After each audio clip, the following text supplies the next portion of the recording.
이제는 에덴 동산 같이 되리라, 이런 제목으로 하나님 말씀 함께 은혜 나누겠습니다.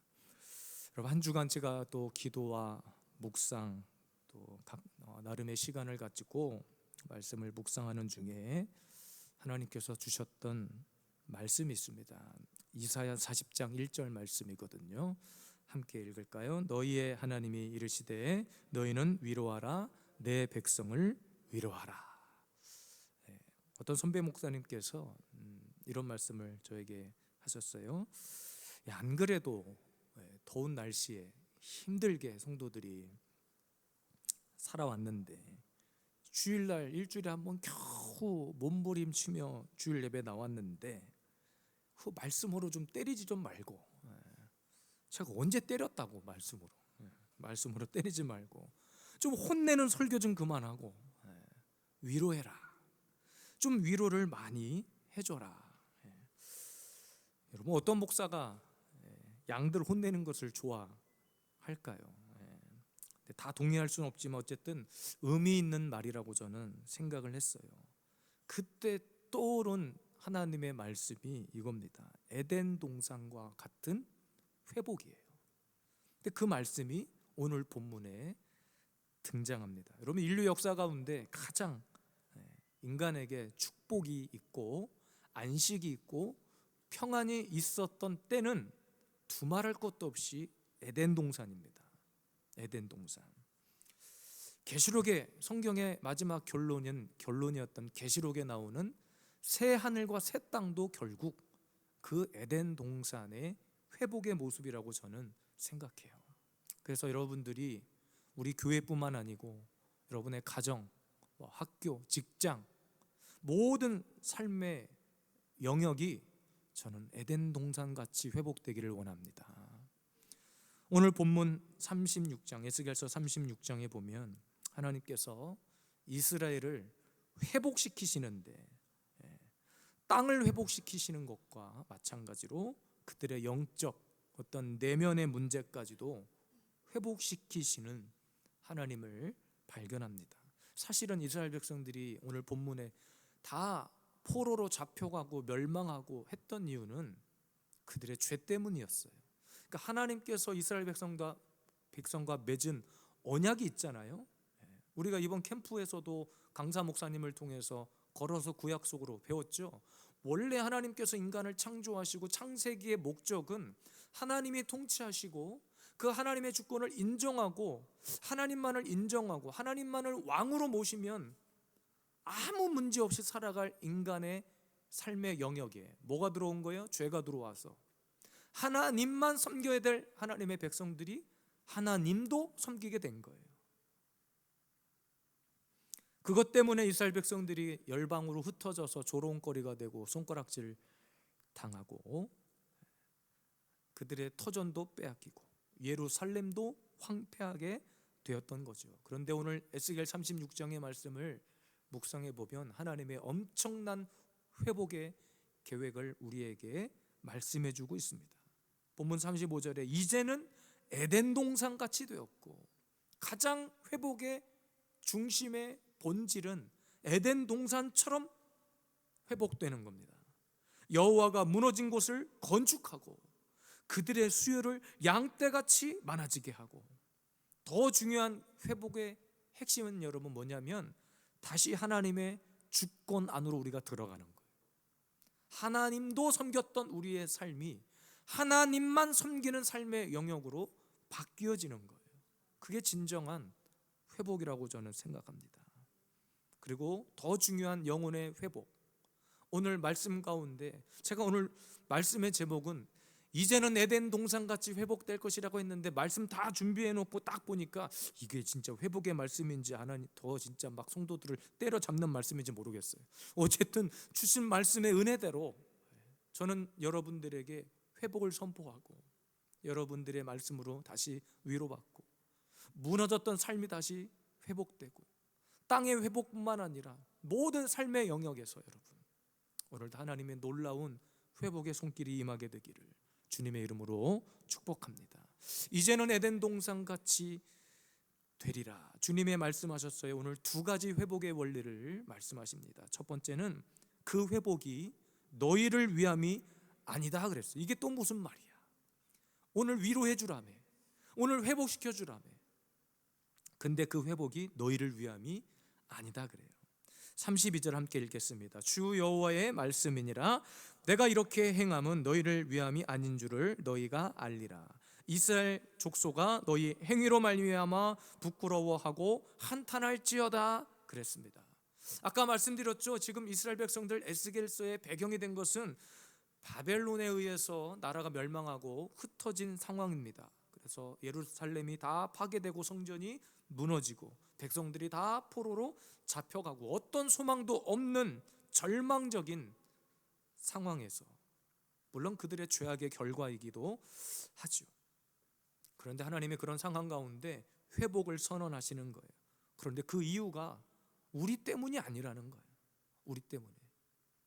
너네들이 뭔가를 해서, 너네들이 잘나서, 너네들이 어떤 의로운 행위를 해서, 너네들이 회개를 해서, 너네들이 어떤 좋은 일들을 행해서 그런 어떤 조건을 가지고 하나님이 회복시키시겠다는 게 아니야.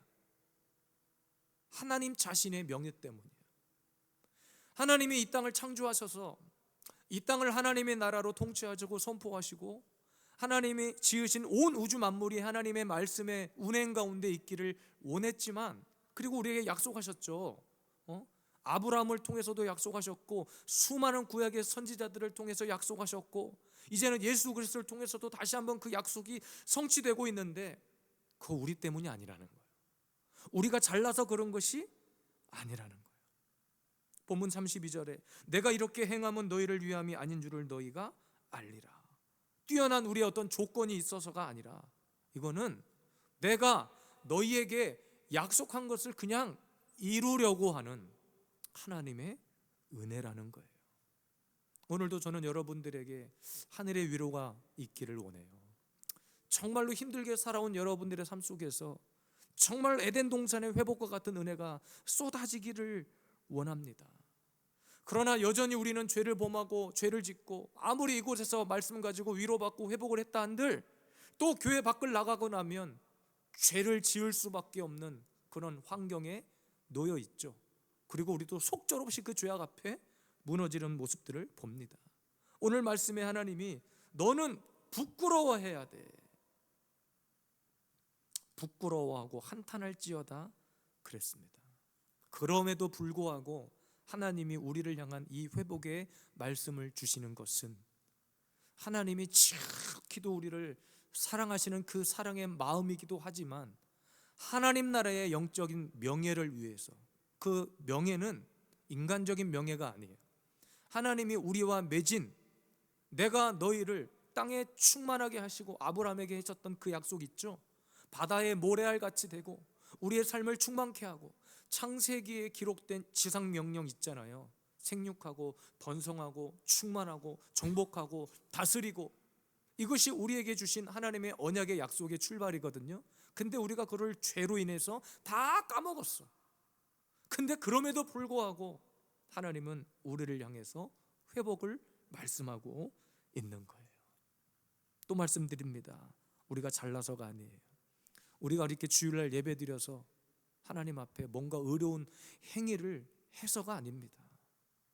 우리 교회가 뭐 뛰어난 일들을 해서가 아니에요. 무슨 막 전도를 많이 해서 이 예배당이 꽉 차고 부흥해서 그것 때문이 아닙니다. 하나님이 우리에게 회복을 주시는 것은 하나님 자신의 이름 때문에. 여러분, 우리 어디 나가서 종교를 물어보면 뭐라고 얘기해요? 기독교라고. 나 크리스찬이라고 말하죠. 그렇게 말하는 이유가 뭐예요? 그냥 교회를 다니니까? 그냥 교회 다니니까 그렇게 말하는 거예요? 나 세례 받았으니까 그렇게 말하는 거예요? 아니요. 하나님이 우리를 자녀 삼아 주셨기 때문에, 하나님이 우리를 대신해서 그 아들 예수님의 그 십자가의 공로를 통해서 우리를 구원하여 주셨기 때문에, 우리가 어디 가서 내가 하나님의 자녀입니다, 내가 교회 다닙니다가 아니라 나 하나님의 자녀입니다라고 정확하게 말할 수 있는 이유는 하나님이 일방적으로 우리에게 베풀어 주신 은혜의 결과입니다. 우리에게 회복을 주시는 이유도 마찬가지예요. 사실 하나님 앞에서 언약을 깬 것도 인간이에요. 하나님을 배신하고 떠난 것도 인간입니다. 하나님 앞에서 온갖 거짓말을 늘어놓는 것도 인간입니다. 다만 이스라엘 백성의 역사로 끝나지 않고 우리도 매일 그러고 살고 있는 거예요. 그럼에도 불구하고 하나님은 우리에게 여전히 은혜를 베푸십니다. 그 은혜의 대가가 단순한 어떤 환경의 변화가 아닙니다. 우리에게 에덴 동산의 회복은 단순한 환경의 변화가 아니에요. 물론 그것도 있을 수는 있겠지만, 약속 파기는 인간이 하기는 했지만 하나님은 하나님 자신의 약속을 성취하기 위해서, 여러분 이것이 헤세드입니다. 성경에서 말하는 헤세드, 하나님의 자비하심. 여러분, 집 나갔던 탕자를 맞이하는 아버지의 모습을 우리는 기억하고 있죠. 어떤 조건을 가지고 아들을 맞이해 주던가요? 아니죠. 그냥 끌어안아 준 거예요. 아이고 왔구나. 방황하다가 돌아왔는데 너 무엇 하다가 이제 왔냐? 내가 너에게 물려준 재산 어떻게 했냐? 따지고 묻지 않았어요. 그냥 끌어안아 주신 거예요. 그 형이 있었어요. 형이 질투할 만큼 형은 아버지 곁을 지켰거든요. 근데 그 아들 동생을 위해서 잔치를 베풀어 주고 마을 사람들을 막 초대하고 하는 모습을 보고 형이 질투했어. 그리고 아버지에게 따졌어요. 아버지, 나는 뭡니까 도대체?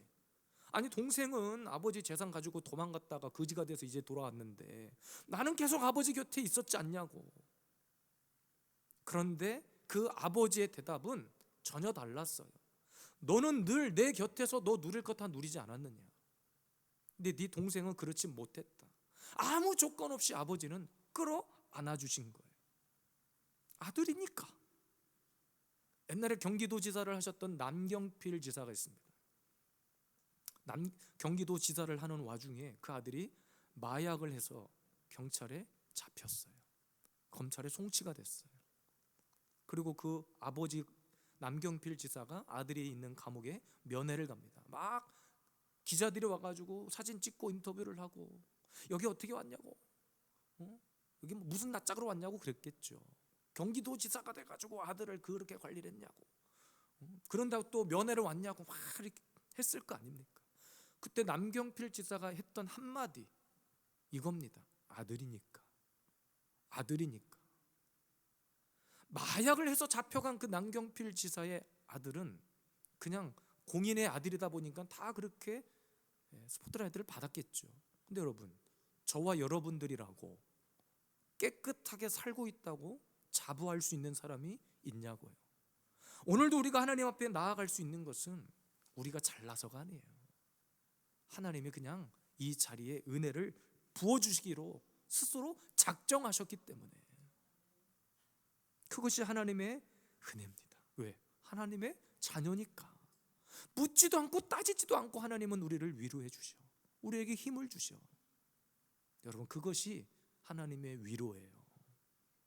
떠나간 자녀가 돌아왔을 때 아무런 조건 없이 그냥 안아주는 거예요. 고생했다. 힘들었지? 얼마나 힘들었어. 우리나라 얼마나 더웠습니까? 한 주간. 새벽에도 덥고 진짜 더워. 이렇게 태풍을 기다려본 건 처음인 것 같아. 그 정도로 엄청 날씨가 더웠어요. 그럼에도 우리가 이렇게 이곳에서 예배할 수 있는 것이 하나님의 은혜입니다. 너희를 위함이 아니라, 너희가 잘나서가 아니야, 니네가 특별해서가 아니야, 니네가 어떤 행위를 해서가 아니야. 그냥 너가 나의 자녀이기 때문에 베풀어 주시는 하나님의 위로입니다. 오늘도 하나님 이런 은혜와 회복과 에덴 동산의 축복을 이곳에서 마음껏 누리시기를 주님의 이름으로 축복합니다. 두 번째입니다. 이제는 에덴 동산 같이 되리라. 하나님의 두 번째 이유는 그래도 내게 구해야 된다. 주님의 말씀하세요. 37절 함께 읽겠습니다. 주 여호와께서 이같이 말씀하셨느니라. 그래도 이스라엘 족속이 이같이 자기들에게 이루어 주시기를 내게 구하여야 할지라. 내가 그들의 수요를 양떼같이 많아지게 하되. 그러니까 하나님이 우리에게 주시는 회복은 에덴 동산의 회복이에요. 내가 잘나서도 아니고 어떤 행위를 해서도 아니고 헌금을 많이 해서도 아니고 뭐 교회 봉사를 열심히 해서도 아닙니다. 그냥 하나님 자신 때문에 하는 일이라고 했어요. 하나님의 약속을 위해서. 그러니까 전적으로 하나님이 베푸시는 은혜라고 했죠. 그런데 회복되었으니, 하나님이 위로해 주셨으니, 나의 삶이 에덴 동산이 되었으니, 오늘 한번 은혜를 받았으니까, 예배 한번 드렸으니까 끝이 아니라는 거예요. 여전히 우리는 예배 드려도 밖에 나가는 순간 죄 짓잖아요. 죄 앞에 허덕이고 세상 유혹 앞에 무너지고 또 다시 주님 앞에 돌아와서 주님 저 돌아왔다고 또 회개한다고 그러잖아요. 여러분, 한 번의 회복의 끝이 아닙니다. 그래도 내게 구해라. 에덴 동산의 회복은 어떤 예배, 기도, 면제 조건이 아닙니다. 우리가 회복되었잖아요. 이제는 다시 기도해야 할 절대적인 기도의 이유가 되는 거예요. 여러분의 삶을 하나님이 위로하셨잖아요. 삶의 평안이 임했잖아요. 그러면 여러분, 평안이 임했으니까 오늘 기도 응답되었다가 아니라 그때부터 더 하나님 앞에 집중해서 기도해야 할, 하나님 앞에 엎드려야 할 중요한 영적 타이밍이라는 거예요. 왜 회복을 주실까요? 우리에게 왜 하나님이 우리의 터전 위에 에덴 동산의 회복을 주실까요? 힘들었으니까, 고생했으니까 이제 좀 쉬라고? 아니요. 그때부터 영혼의 쉼은, 우리의 마음의 평안함은 그때부터 이제 하나님 앞에 더 집중해야 될 이유가 생긴 거예요. 하나님의 주권적인 은혜로 우리에게 회복을 주셨죠. 근데 그 회복의 시간을 통해서 반드시 저와 여러분들은 영적인 삶의 회복으로 연결이 되어야 합니다.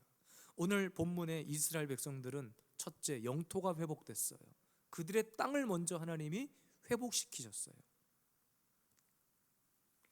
그리고 그 땅뿐만 아니라 그들의 영혼, 내면의 문제까지도 주님은 다루십니다. 그러니까 우리가 명심해야 될 것은 여러분, 하나님의 약속, 언약이라고 말하죠. 그것은 우리가 원하는 방법과 타이밍이 아니에요. 지금 내가 너무 힘든데, 가끔 그렇죠. 왜 하나님은 나에게 이런 평안의 축복이 임하여 주지 않을까? 왜 하나님은 내 기도에 응답을 하지 않을까? 사실 그것조차도 인간의 교만에 불과해요. 하나님은 하나님의 때가 있고 하나님의 방법이 있어요. 그것을 우리는 카이로스라고 합니다. 하나님의 시간, 하나님의 방법. 그 전까지 우리가 해야 될 것은 뭐냐면, 그럼에도 불구하고 계속해서 하나님 앞에 구하는 거예요. 그러니까 여러분, 내 영혼의 회복이 임하였습니까? 하나님이 오늘도 여러분의 삶을 평안케 하십니까?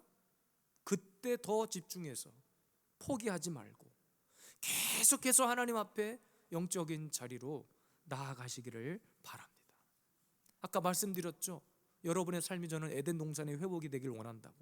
근데 오늘 말씀, 이게 진짜 회복을 주는 건지 위로를 주는 건지 뭘 하라는 건지, 더 기도하라고 하네? 맞아요. 우리의 영혼의 회복은 눈에 보이는 안정감이 아닙니다. 하나님의 관심은 우리의 땅이 회복되는 것에 있지 않아요. 그것은 부수적으로 따라오는 1+1이에요. 그냥 진짜 본질은 어디에 있느냐? 내 내면의 영토가 회복되는 거예요. 무너진 내 마음이 다시 세워지는 거예요. 황폐해진 내 심령이 다시 하나님의 말씀에 꽃이 피어나는 겁니다. 요즘 여러분, 우리 교회에 새벽 예배가 부흥하고 있는 거 아십니까? 별로 놀라지도 않으셔. 당연하다고 생각하시는 것 같아. 저희 5 식구로 시작한 새벽 예배, 지금은 14-15분 정도까지 예배를 드릴 만큼 하나님께서 부흥해 주셨어. 어떻게 보면 기도 응답입니다. 여러분, 주보를 자세히 보시면 우리 교회 공동 기도 제목이 주보에 기록되어 있어요. 예배하는 사람, 기도하는 사람, 이런 분들 보내달라고. 그런데 이상하게 하나님은 주일이 아니라 새벽에 주로 보내주시는 거예요. 근데 여러분, 저도 하나님 앞에 묻습니다. 하나님, 주일날 좀 보내주시면 안 됩니까? 주일날 좀 부흥하면 안 됩니까? 왜 새벽입니까? 근데 그 새벽에 나오시는 분들이 대부분 외부 교인들이에요. 외부 교인들. 근데 하나님 앞에, 하나님께 기도하다가 이런 생각이 들어요. 아니 너가 예배하는 사람, 기도하는 사람 보내달라고 하지 않았느냐. 근데 여러분 생각해 보세요.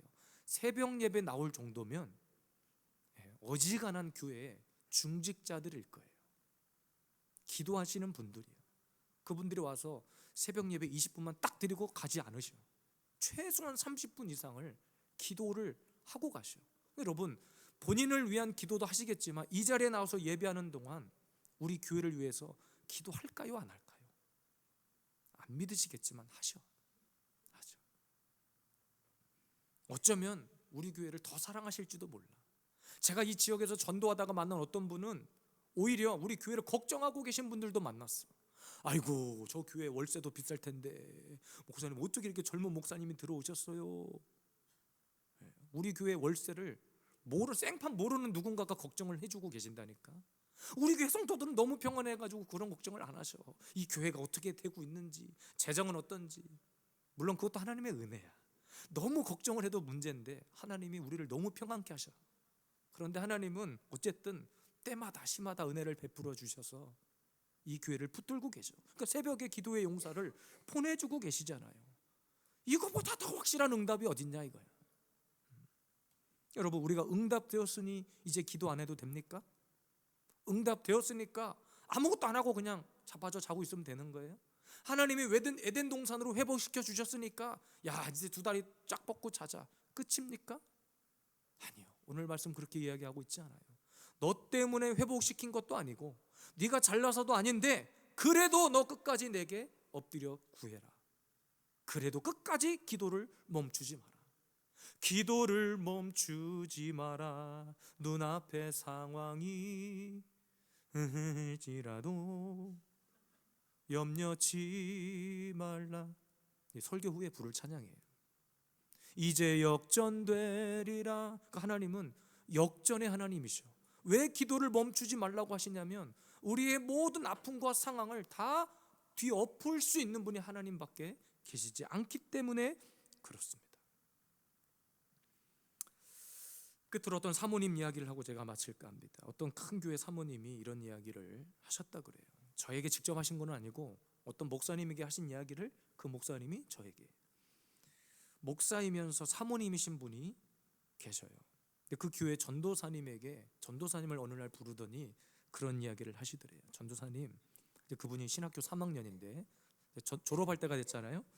이제 졸업을 하는데 성적이 어느 정도 졸업하는데 큰 문제만 없다면 성적 때문에 공부 그만하고 나머지 시간에 기도하시라고. 이제 1학년 2학년 그렇게 다녔으면 이제 기도해라고. 성적 잘 받으려고 신학교에서 성적 잘 받아봤자 아무 소용 없거든요. 사실은 졸업만 하면 돼. 목사 되는데 아무 문제는 없어요. 이제 성적 때문에 공부하지 말고 기도에 집중하라고. 박사학위도 좋고 유학도 좋고 다 좋아요. 그런데 기도 안 하면 아무 소용이 없는 거예요. 요즘 교회에서 이렇게 목사님들을 청빙할 때 과거 한 20년 전만 해도 10년 20년 전만 해도 학위를 봤어. 유학을 어디서 했느냐, 무슨 학위를 가지고 있느냐. 그런데 그런 목사님들을 모셔왔는데 이게 목회와 영성과 학위는 아무 상관이 없다는 것을 이제야 성도들이 깨닫기 시작한 거예요. 그러니까 학위가 필요 없다는 얘기를 하는 것이 아니라 필요하면 공부도 해야 되겠죠. 저도 그런 생각을 안 해본 건 아니었어요. 어디 좀 외국에 좀 나갔다 와봐야 되나 이런 생각을 안 해본 건 아닙니다. 물론 돈도 없고 뭐 백도 없고 아무것도 없었기 때문에 저는 처음부터 개척을 염두에 두고 신학교를 갔기 때문에 뭐 그런 생각을 깊게 하지는 않았지만 다 필요 없어요. 기도의 영성이 없으면. 그러니까 제 자신에게도 해당되는 이야기예요. 제가 기도에 무릎을 꿇지 않으면 하나님은 이 교회를 어떻게 흔드실지 모르는 거예요. 한 번 회복됐으니까, 한 번 부흥했으니까, 한 번 우리 새신자가 왔으니까, 할 일 다 했으니까. 아니요, 우리는 끝까지 기도가 멈추면 안 되는 거예요. 진짜 회복은 그겁니다. 하나님이 오늘 말씀 가운데 말씀해 주신 에덴 동산의 회복은 뭐냐면 기도하라는 거예요. 오늘 제가 초반에 그랬죠. 위로해 주라고 그랬는데, 에덴 동산의 회복이 되라고 했는데 기도를 멈추지 말라네. 계속 예배를 멈추지 마라 그러네. 근데 성경은 그것이 회복이라는 거예요. 제가 여러분들에게 어떤 위로를 드릴 수 있을까? 물론 말씀을 통해서 드리는 위로가 최고죠. 그런데 그 말씀이 뭐라고 말하고 있냐면 회복을 말하고 내 내면의 회복을 말하는데 그 가운데 중심은 기도라는 거예요. 하나님 앞에 엎드리라는 거예요. 교회가 교회다움을 지킬 수 있고 성도가 성도다움을 지킬 수 있는 최고의 이유는 기도입니다. 기도의 영성입니다. 오늘 사랑하는 우리 예수비전 세움교회 성도 여러분, 여러분들을 저는 하나님의 말씀으로 위로하고 축복하기를 원합니다. 그런데 기도가 답이에요. 제가 어떤 말로 여러분을 위로할 수 있을까요? 어떤 말로 여러분을 축복할 수 있을까요? 하나님께서 기록된 말씀으로 끝까지 기도해라. 그럼 너의 삶을 하나님이 역전시키십니다.